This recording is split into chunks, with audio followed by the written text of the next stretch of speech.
Thank you very much. So we are very happy to welcome all of you to our press briefing room today with the President of the General Assembly and the Presidents of Croatia, Estonia, Trinidad and Tobago, and the Prime Minister of Iceland. We have interpretation in English and Spanish, as we have only 30 minutes today, we also would like to ask you to keep your questions to one at a time. We are also broadcasting through web TV, so if you would like to Facebook and post Facebook or Twitter, please bear in mind that our hashtag today is WomeninPower, as you can see over there, and our Twitter accounts on UN Web TV, but also the PJ's account, which is UN_PJ. Now let's welcome our guests, the President of Croatia, Her Excellency, Ms. Kolinda Grabar-Kitarović. We also have the President of Estonia, Her Excellency, Ms. Kersti Kaljulaid. The President of the General Assembly, Her Excellency María Fernanda Espinosa. The Prime Minister of Iceland, Her Excellency Ms. Katrín Jakobsdóttir. And the President of Trinidad and Tobago, Her Excellency Ms. Paula-Mae. I will now invite the PJ to deliver her opening remarks. Madam President, you have the floor. Well, good afternoon, and thank you for being here. Special acknowledgement to the presence of the Presidents and Prime Minister of Iceland. We are really honored and delighted to have them here in this house. We invited all female presidents and prime ministers, and we were able to gather them, 50% of them, which is a lot. So we need a better representation. You see a lot of me in this house, so I will not make any opening remarks nor a speech, just to tell you that the Women in Power event is in full swing, is happening now at the General Assembly. I have to tell you, I have never seen the General Assembly so full and for so long, and with long lists of speakers, so it means that we need more of that. We need more women in power coming to this house, sharing their experiences, mentoring the younger generations, to say out and loud that we do. Women in leadership, women in power, we do when we make the difference. It is not only about numbers. It is not only about saying that 90% of governments still have men as presidents or prime ministers, that only 24% of parliamentarians are female around the world. So we still need a lot to do. But the question here is when we are in positions of power and decision-making, how is that we make the difference? So that's why I am really privileged to welcome these very powerful women, two women in power, and I will give you the floor immediately to you to allow you to ask questions and interact with the presidents and the prime minister that are here. We could not all be here because some are still speaking at the General Assembly, but I think that there's a wonderful representation of visions, of regions, and of experiences as well. So I give back the floor to you, Monica, to allow you to have an exchange. Don't ask me questions because I'm here almost every day and you can talk to me anytime. So just take full advantage of the presence of these very powerful women. Thank you very much, President Espinosa. The first question goes to Madam President of UNCA, Valeria Robeco. Thank you. Thank you, and it's an honor to be a woman as well. So this is a question for everyone that wants to answer it. How important is the contribution of political movements and parties to increase the number of women in leadership position? Thank you so much. And the question goes to? Okay. Madam President, Estonia. If you allow me, go ahead. I have a little secret to share with you. President of Croatia has to leave us earlier because she has an appointment with the Secretary General, so perhaps she can start. Thank you very much. I apologize. It's very important to raise awareness, and the power of NGOs and movements is growing, especially with the growth of the social media. But of course, we as politicians need to do a lot more on the implementation of the legislation. I mentioned in my remarks in the General Assembly that we have almost perfect legislation when it comes to gender equality. However, it's implementation that's lacking. We have the quota system in the parliament. However, the parties, none of the parties respect it. And this last election actually showed that the number of elected women was the fewest ever since Croatia's independence. The parties will rather pay fines than respect the quota. But what's even worse is that the ombudsperson for gender equality cannot get the proper data from the parties that she's been asking for. So this is a very complex issue where we need to bypass a lot of initiatives that come from the other side that we see that truly would like to block women not just in politics, but in other areas of life as well. And this is why I said that this should not be an ideological issue, gender equality. It's a fundamental right. Thank you.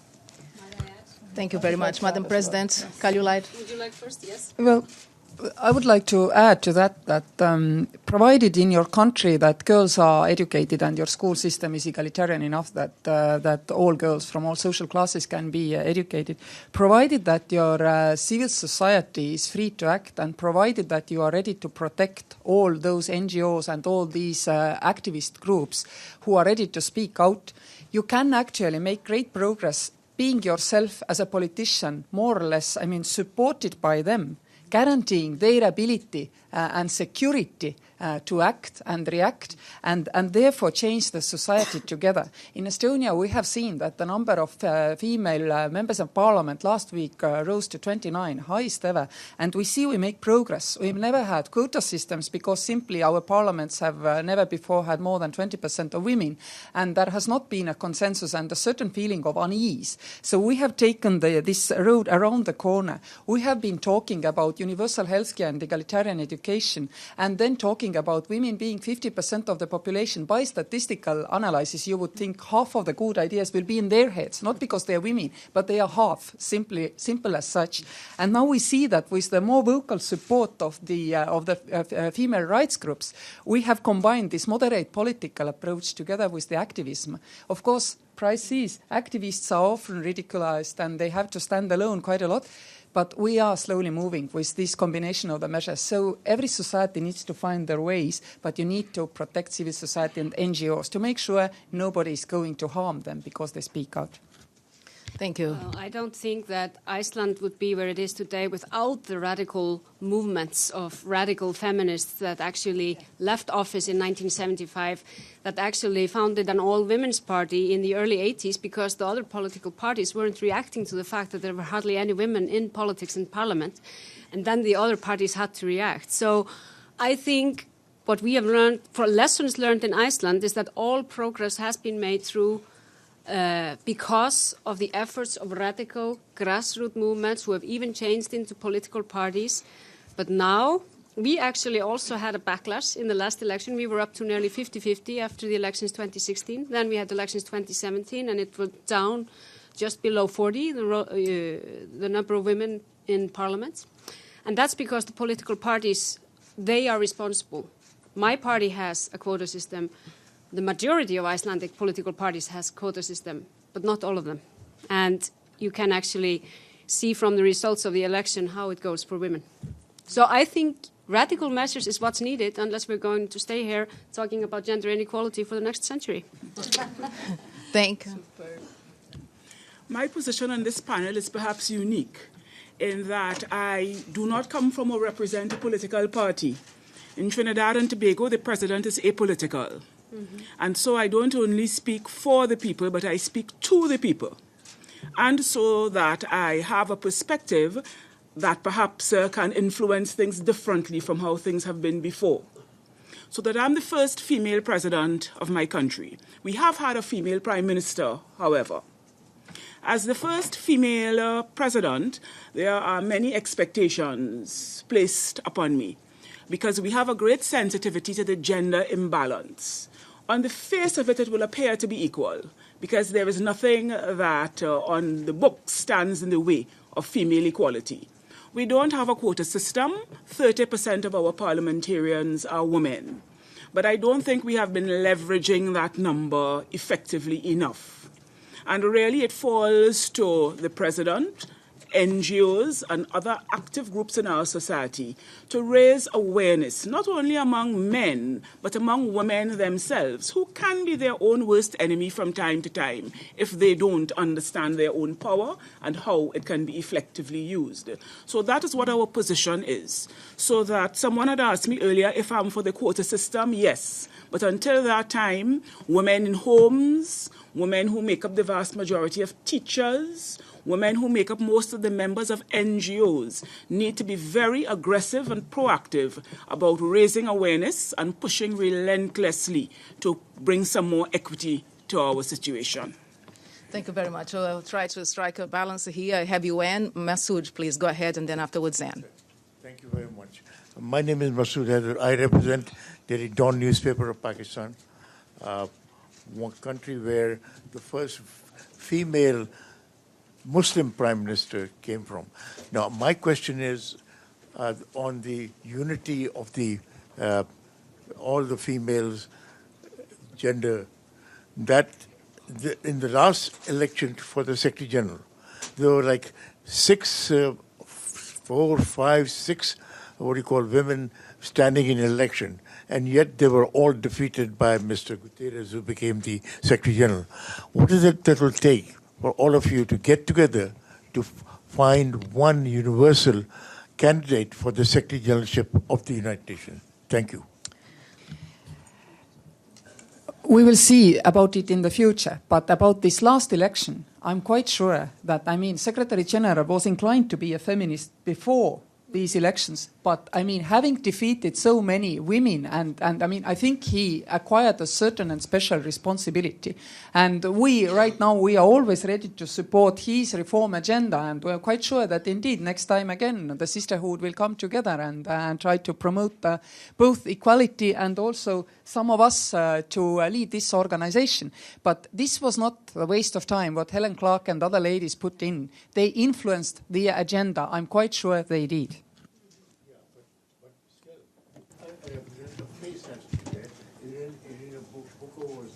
Yeah. Besides Helen Clark, there were so many other, the one from Czech Republic, the one from... So what happened? Why didn't you get together on one? I was not here, I cannot answer. Thank you, Masood. And Charles, please, you have a question. Go ahead. And Charles, Baltic Review. This question is for the President of Estonia. As the first woman and youngest president of Estonia, what can you tell us about your meeting with Ivanka Trump, your visit to the White House, and being listed in Forbes magazine as the world's 100 most powerful women? Thank you. It's actually always when I hear first female president and the youngest ever elected, I sense this youngest ever is a put down. I'm 10 years older than Emmanuel Macron. I'm 2 years older than the Polish president, Andrzej Duda. I'm the same age as Latvian president, Vejonis. I remember 2004 when I went through the European Parliament as a candidate for the membership of the Court of Auditors. I was asked twice about my age. There were two gentlemen who were a couple of years older than me, but they were men and nobody asked them about the age. So I don't like this remark which is always made. Sorry to say, I'm a grandmother. I'm not a chick, I'm a grandmother. And this says a little bit about the political class in general, that, it has been old people deciding for the future. It's changing, and I think it's technological change which is bringing this, because, technological cycle is so short now that even in politics we see that younger, be it men or women, are coming on the scene. This treatment, it's two-pronged. Yes, it's a prize, but on the other hand, it always sounds a little bit like criticism. And I have to say, male colleagues face the same when they are younger than average. But being a female president for me means that Estonian children in school and in kindergarten, they draw a president and sometimes and then they draw a woman in the skirts. And it takes time for these things to change, but because first year I noticed when there was something in Estonian language and it needed to be translated, and it was about a president in general, and the Estonian language doesn't have he or she, we are neutral. And then the translation into English or French was always il or he. And this year we had a conference a couple of weeks ago, and there were children talking about, in principle, about a president, and the translation was she. And I realized that, I mean, we're starting to have this kind of impact on the societies, and I'm always ready to assume this responsibility that, I mean, at least these children will never ask this question. And being the first lady president, I mean, sorry, in our region, we were far behind because Finland has had 10 years of female presidency already long ago. Same for Latvia and Lithuania. There is a 10-year period of presidency of Dalia Grybauskaite is just coming to the end. I'm born at the year when Golda Meir was actually the Prime Minister of Israel. So we should stop being astonished of first female presidents. Sorry. Ibis, Prensa Latina. Thank you all for being here. I'm going to ask you to... several women in the Caribbean have reached high governance positions. So, but what are the main challenges you must face in the region? Also apply for all of you. Thank you. I think the greatest challenge for us in the Caribbean would be deeply entrenched cultural norms that we have not yet debunked. So that while women are moving ahead, they are moving ahead very slowly because the cultural norms which affect both men's and women's thinking keeps us from going as quickly as we can. So that, as I mentioned in the panel, we do not have a fair representation of women in the STEM fields. Girls have not been encouraged to take risks. They have not been encouraged to do science subjects. So that while there is access, there is no true equity or very little of it. We also have a situation where we do have in the public service equal work, equal pay for equal work. But we do not have sufficient facilities for childcare. So that women very often suffer along the line in their careers simply because the demands of taking care of children can take them away from the intensity that the men can easily apply to their jobs. So we have a number of cultural issues that affect us. And when I'm asked about whether or not I think we should have quota systems will go some way. But I think the first job for us is to deal with the cultural norms that are the hindrance to our progress. Thank you. Mr. Abadi. Thank you, Monica. Thank you, Excellencies, for your important presence here. My name is Abadi from Le Dossier paper. My question is directed to President Espinosa. Secretary General Guterres said yesterday, gender equality is fundamentally a question of power. And you did say that women should be in power. Do you think the Security Council is representative of women as far as the power is concerned? What should be done to improve the situation in the Council? Well, we all know that the reform of the Security Council is an ongoing process for 25 years, that we have a mandate to reform the Council and its working methods for 10 years now. It's a very contentious issue. We've addressed the issue over and over again. And because of the dynamics and the working methods of the Council, there is a rotation in presidencies every month. And I think that we should, really look at what are the differences when women, preside over the Council and make the differences in leadership. What we try to do with these women in power is precisely to take the phrase of Secretary General that to say that gender equality is an issue of power and bring the voices of powerful women to the House and to talk to younger generations to show that it is possible that women in power can make the difference, and it's not only about numbers and fairness. It is about transforming the world and making and building better societies.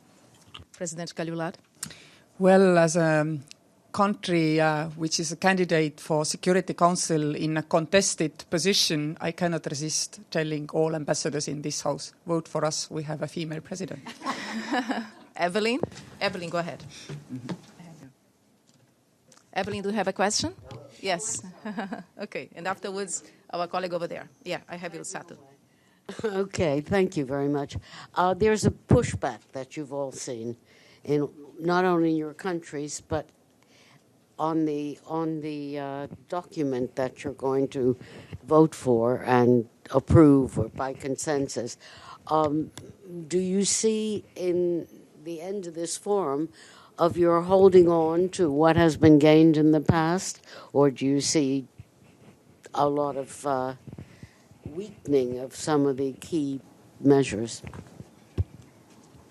I think it's actually a very important moment that we will not see a backlash in what we will agree on here at this summit. And of course, we know what the controversies are, but I think at this moment it's so important that those of us who really wish to see progress in gender equality will show solidarity and ensure that there won't be a backlash. And I also think it's important that we remind ourselves that this is not about conservatism against progress. It's about real reactionary views on the liberties of humans. And then I'm talking about women. And then I'm especially referring to sexual and reproductive health and rights, which is a fundament for all women, something that we began talking about in the 30s in Iceland. And it's about the freedom to be able to love and to have control over your life. And it's such a fundamental right that should be ensured to all women and men. So I have a hope that we won't see any backlash, but I think it's very important that we show strength and solidarity to ensure that. Ukrainian News Agency. And then I have Hello, Yoshana and Ukrainian News Agency, George Tichy. First of all, it's great to see you here. It's absolutely fantastic. And my question is regarding Ukraine. As for 5 years already, the Russian war on the country lasts. There are hundreds of thousands of people, hundreds of thousands of women who are affected by war. And just two of them were yesterday in the United Nations headquarters. It's Natalia Mokriak and Olga Oprysko. One has son who is actually in Moscow now detained, and the other has father who is there. There are two of those 24 Ukrainian Navy sailors who are there. And I wonder if you have a message to all of those women who are affected by war, and especially for Olga and Natalia. Thanks. Madam President. Thank you. Yes, indeed, we need to call the spade a spade. There is war in Europe, and we tend to overlook that in a well-developed Europe, we have more than 1 million internally displaced people, refugees within Ukraine, and also people leaving the country because of the ongoing war. And indeed, I am ready to add my voice to all of those who call, please let go these people who are imprisoned, the sailors, the other people who are imprisoned, and we need to find a solution to this prolonged conflict, which is calcifying in the middle of our Europe. We have another one in Georgia. We need to really not only act, but sometimes even to speak, because even by speaking we are holding our own while we are coming to the position when we can really propose real solutions. Thank you, President Kaljulaid. Shana, go ahead, and then I have Satu afterwards. Hi, my name is Shauna McGee from Kyoto News. We just learned from IPU that the number of women in top leadership has decreased, despite all the education and awareness that's going on, especially with all these wonderful women here today. Why do you think that is? What do you propose to change? And do you have a message for a country like Japan, which is a developed country, which moved in rankings from 107th to 171st, despite efforts by Shinzo Abe to push women in his policy? What advice would you have? What can be done? Shana? Thank you. Yes, absolutely. Okay, go ahead. Go ahead, you. Me? Yes, please. Mm-hmm. Please, go ahead. You? Yes. Thank you. It's nice to see ladies in power and president ladies. Congratulations. Can you use your mic? And no doubts that you're going to make a big difference. rape was used as a tool of war. And I come from former Yugoslavia, from Kosovo, where it was really used in a very, very massive. Over 20,000 women were raped in Kosovo as they were in Bosnia, but nobody was brought to the justice. As ladies and women in power, what can you do to facilitate bringing those responsible for that to justice? Thank you. Yes?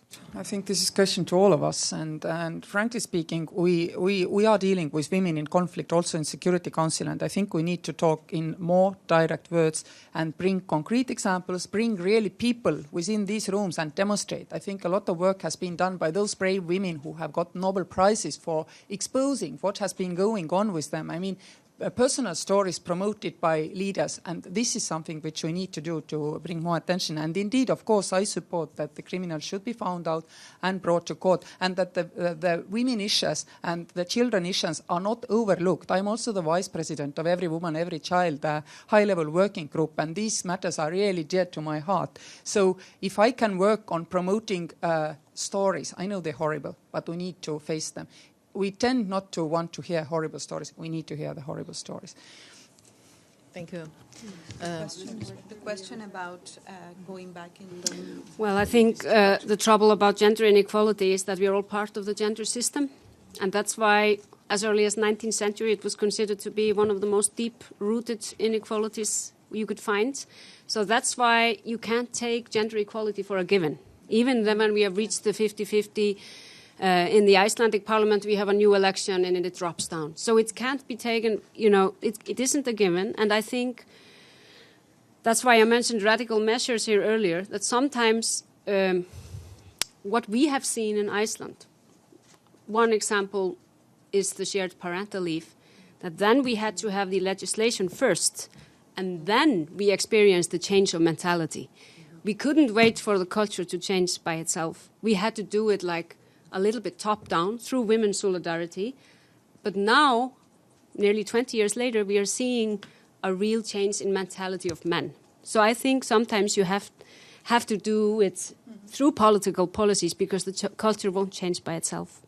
I think we have time for two more questions very quickly. Carmen and then Shuhua.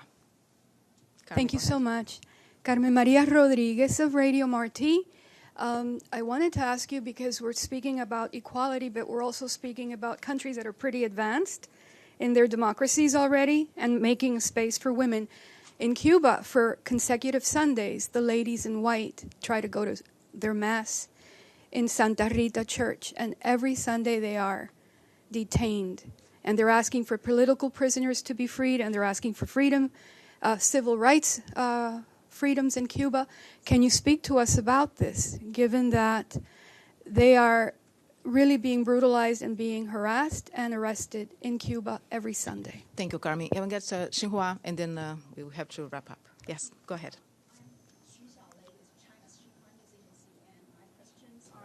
Addressed to President Espinosa. And microphone for the speaker, please. Congratulations on your success in initiating the wonderful getting together of the Women in Power. And do you expect this event to become a permanent mechanism during CSW in the years to come? And secondly, you set gender equality as one of your 7 priorities. And can you give us an overall look as well as highlights of your work in this regard since you taking office, and any major plans in this regard for the rest of your presidency? Thank you. Thank you. Okay. Very, very quickly, yes, indeed, is one of my 7 priorities. Everything I do is about ensuring gender parity, gender equality, and women and girls' rights. When speaking about decent work, when organizing a panel, in putting together my own cabinet, it has full parity, well, not full parity, 60% of female. When I appoint co-facilitators, 60% of the co-facilitators are female. We're really pushing the envelope to work together with the Secretary General, not to have only senior positions, parity in senior positions, but go a little bit down and look at at parity within the House, encouraging member states to appoint more women for higher positions. We have 45 female ambassadors. I interact with the gender champions in the House, with the group of friends of gender parity. So every day I have something to do. And if I would like this to continue, of course I will. It depends on the incoming president, but also the openness and the commitment of the current chair of the CSW. In my opinion, if this can be done every year and call female presidents and prime ministers to speak up, to speak loud and sound on gender parity, that would be ideal. So if I can plant the seeds and then harvest and have a continuity, that would be, of course, great. Thank you very much. Okay, the last question, then we have to go. Yes, please go ahead. Thank you so much. Yeah, okay. If I could, just a word. That's why it's so important to guarantee the civil rights and human rights of everybody. The freedom to demonstrate is something which is absolutely necessary for the women to thrive in the society.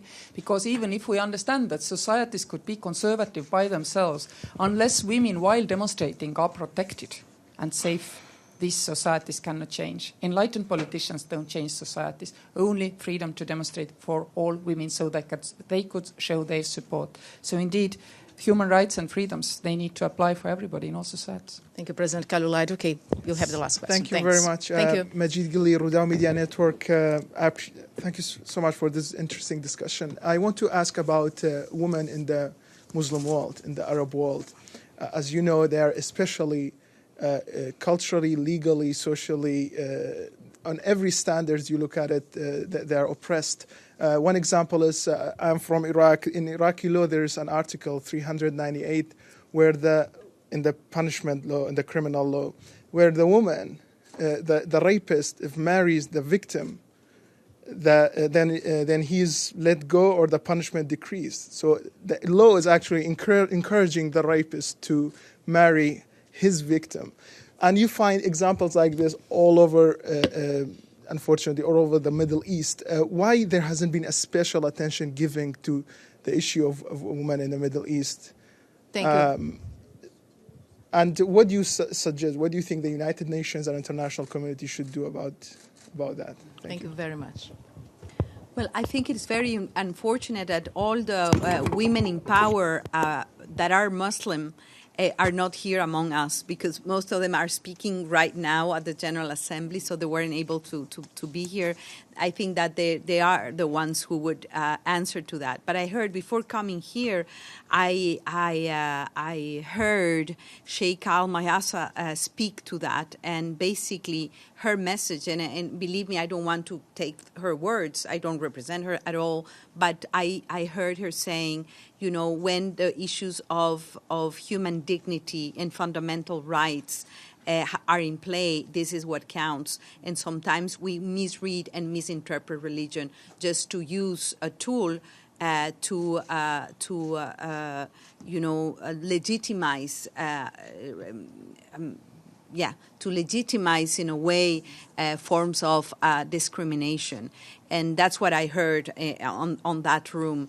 I am not entitled to speak on that, but what I would say is that the Universal Declaration for Human Rights and all the rights regarding human dignity and the fundamental rights of human beings should be above anything else.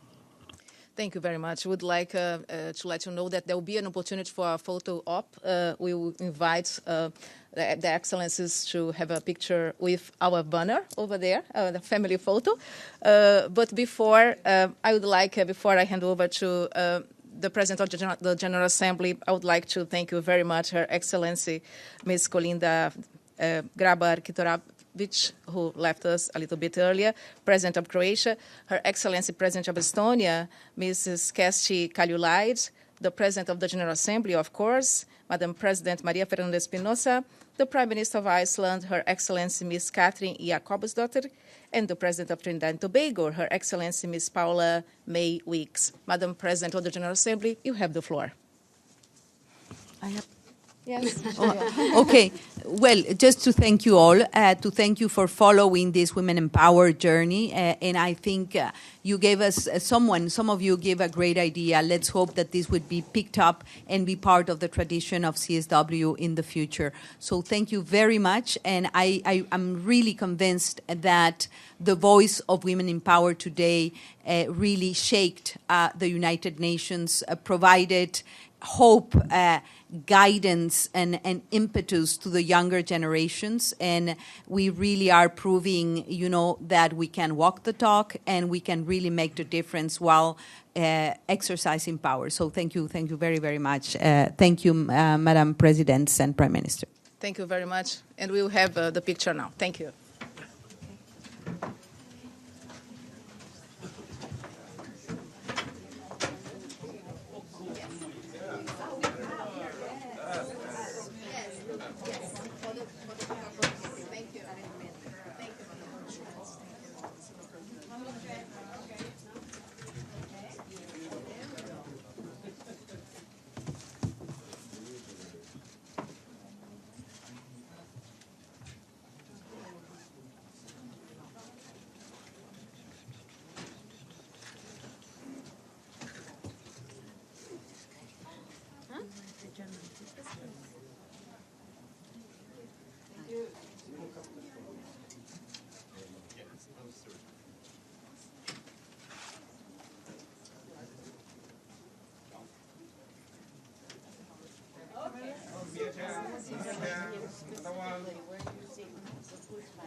There are